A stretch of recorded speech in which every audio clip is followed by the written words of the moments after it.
Hey, what's up? This is Dr. J Mark, and today I noticed something I want to share to our young ladies, all the young girls from the age of 15 to 25 to 28. This set of girls, they come down with menstrual cramps, and they resort to using a lot of non-steroidal anti-inflammatory drugs, NSAIDs. They use pyrozicam, they use diclofenac, they use all sorts of things to bring down the pains they have, but this has a negative side effect, as a lot of them have been known to have peptic ulcer disease. We all know that NSAIDs, they have a way of destroying the epithelium of the GIT, and by this way they create ulcerations in these categories of persons. Even our elderlies that have pains, most of the pains in the joints and in the knee joint, hip joint, and all that, when they resort to frequent consumption of these pain relief medications,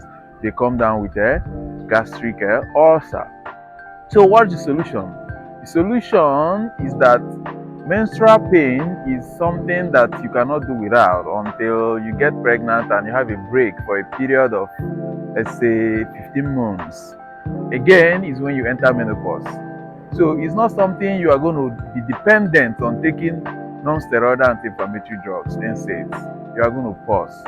The proper treatment is using contraceptives prescribed by a doctor, or you develop other means of enduring your pains rather than causing more problems while you are trying to solve problems. Because I have had a lot of persons who come to me complaining that they are having pains in the stomach, and eventually discover that these people are already having peptic ulcer disease. So take this advice and desist from frequent, consistent use of non-steroidal anti-inflammatory drugs because of your menstrual cramp. Because if you continue, you might have peptic ulcer disease, which can become very serious and even have a complication which can result to having internal bleedings when the ulceration becomes so much. So you can end this today. You can always DM a doctor who is close to you instead of taking herbal medications and a lot of other drugs just to treat yourself.